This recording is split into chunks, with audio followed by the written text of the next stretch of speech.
Bom dia, Mães com Fé. Aí no Brasil já deve estar depois da hora do almoço, né?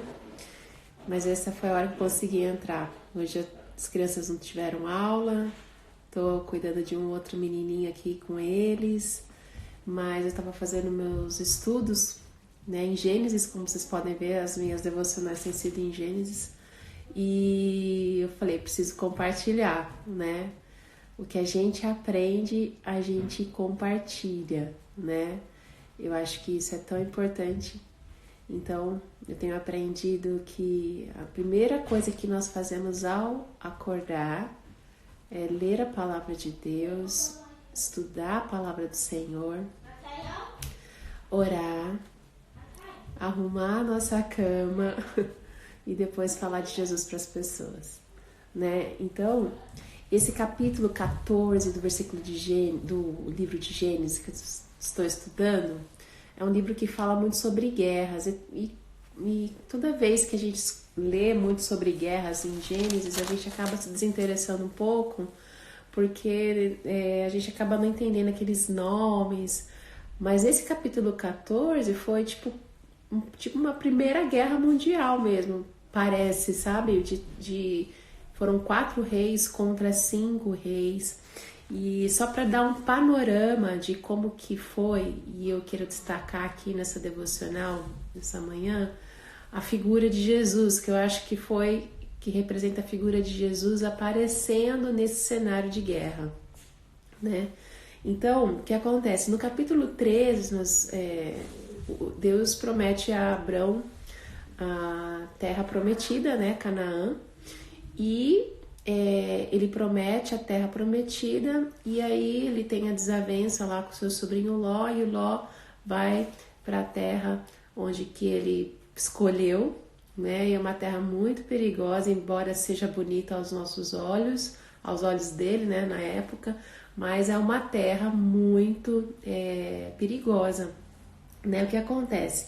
No versículo 1 de Gênesis 14 diz assim: naquela época, Anrafel, rei de Sinear, Arioque, rei de Eleazar, segundo rei, Kedorlaomer, rei de Elão, e Tidal, rei de Goim, foram à guerra contra Berá, rei de Sodoma. Então, aí são 4 reis que começaram uma guerra.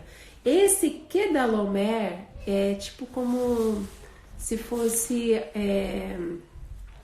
um líder vamos colocar hoje em dia, do Irã. Então, onde ele passava, ele destruía, sabe? E ele fez uma reunião, resolveram fazer uma reunião com mais 3 reis, então eram esses 4 reis, um deles era esse Kedorlaomer, e porque eles queriam conquistar a terra. Porque nessas terras onde o sobrinho de Ló estava, tinha muito betume. Lembra lá na época de Noé que ele construiu a arca com betume? Tinha muito betume. E era riqueza, né? As pessoas podiam construir coisas, portos, enfim. Então eram riquezas. E eles queriam invadir e conquistar isso. Só que eles destruíam tudo, né? Eles começaram a conquistar várias cidades, eu coloquei, né? Os países, e aí eles se reuniram, esses 4 reis que eu coloquei para vocês, e essas batalhas eram muito destruidoras, né? Onde que eu quero chegar? Aí esses 4 reis resolveram invadir a terra onde Ló estava morando, né? Ai, o que aconteceu? E aí outros 5 reis de Sodoma, por isso que a gente fala que foi uma guerra mundial, né?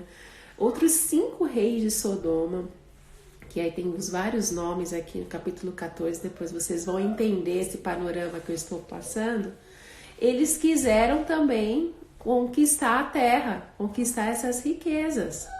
E aí o que aconteceu? Eles não conseguiram vencer esses 4 reis. Eles eram muito grandiosos, os exércitos enormes. E aí eles foram tentar combater com esses 4 outros reis, os 5 de Sodoma, mais esses 4 do Quedorlaomer, o que eu li no começo, e perderam tudo, viraram escravos, muitas pessoas morreram, enfim. E aí esses 4 ficaram mais fortes ainda e foi atacar lá o Vale de Sidim, que quando vocês lerem o capítulo 14 vocês vão entender, e é onde Ló estava, né? E aí o que acontece, né? Um dos soldados dessa outra turma de que começaram a guerrear, eles perderam, né? E eles foram avisar para Abrão que tinham sequestrado Ló, né? Que esses 4 reis tinham sequestrado Ló. Não são os 4 reis, né? São a tropa desses 4 reis. Eles eram muito fortes mesmo. Engraçado que todos vieram aí da época de Noé, mas vocês podem ver que sai gente boa e gente ruim. Então, muita gente ruim acabou participando disso tudo, desse cenário, e sequestraram o sobrinho de Abrão, Ló, né? E aí, Abrão, que é muito conhecido esse versículo, né? Que está no versículo 14, né?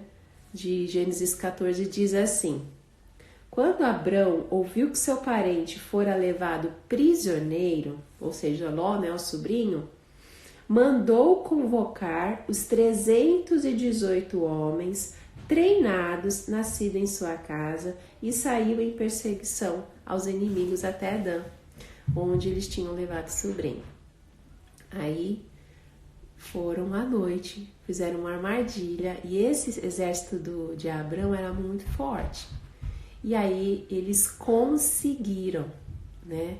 Eles conseguiram derrotar esses 4 reis poderosíssimos que estavam querendo atrás de riquezas. E aí ele resgatou Ló, né? Resgatou Ló, resgatou todos os despojos, os bens, né? Que esses 4 reis tinham pego do pessoal lá de Sodoma.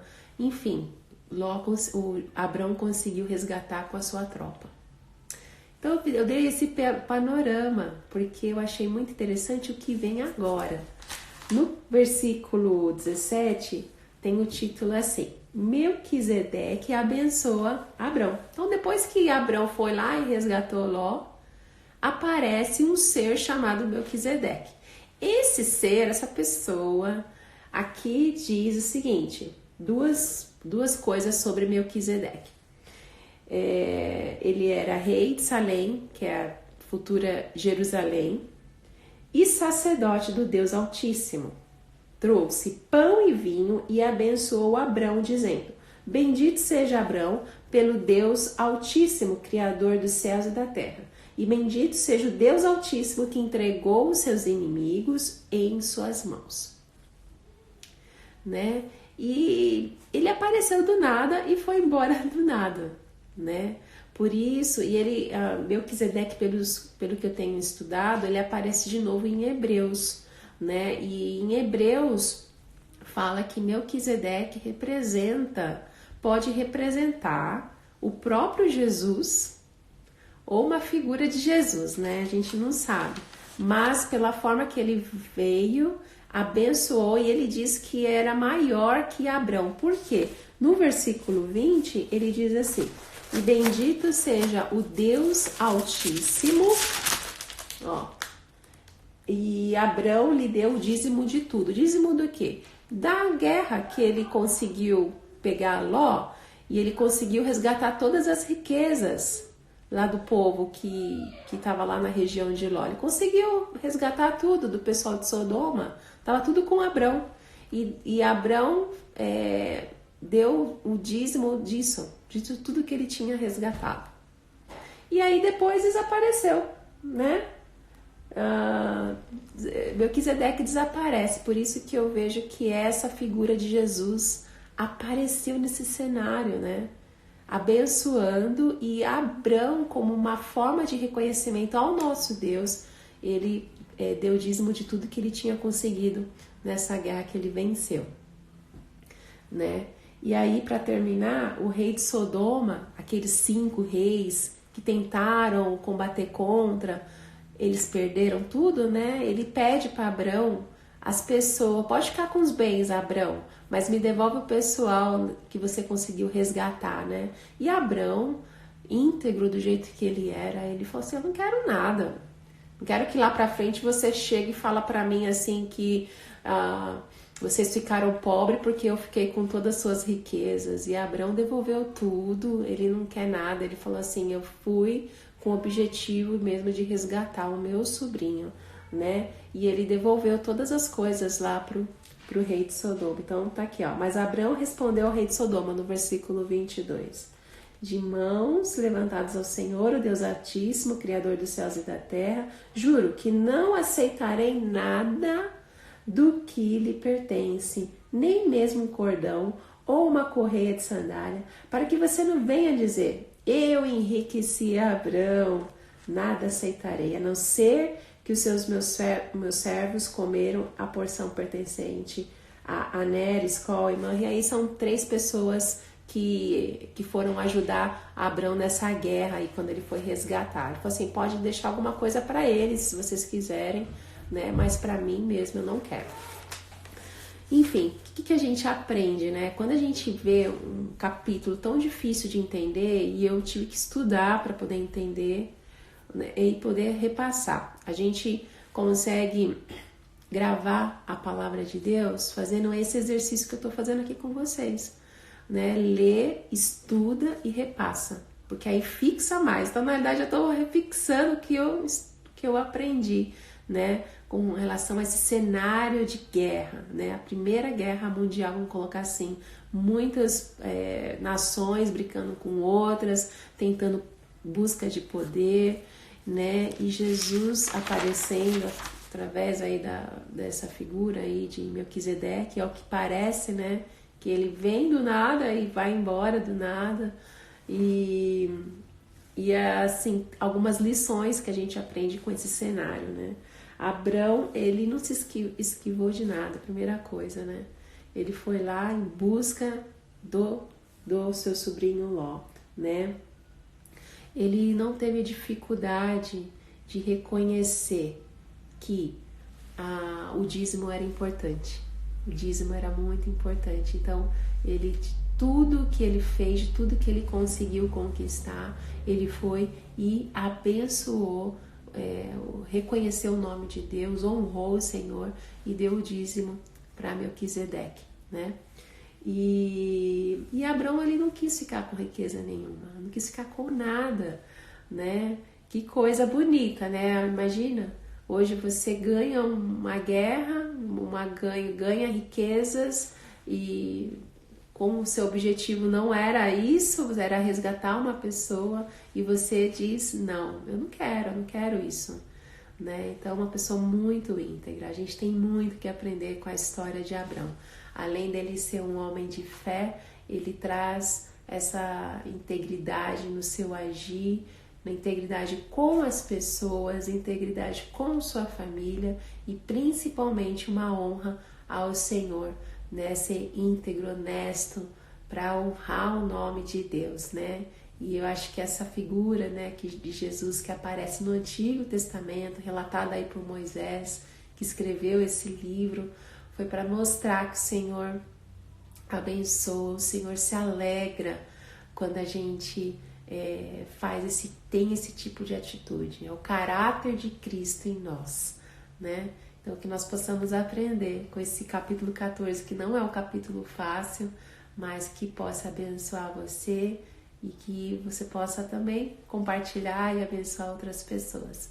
Que Deus te abençoe muito e até a próxima devocional. Tchau, tchau.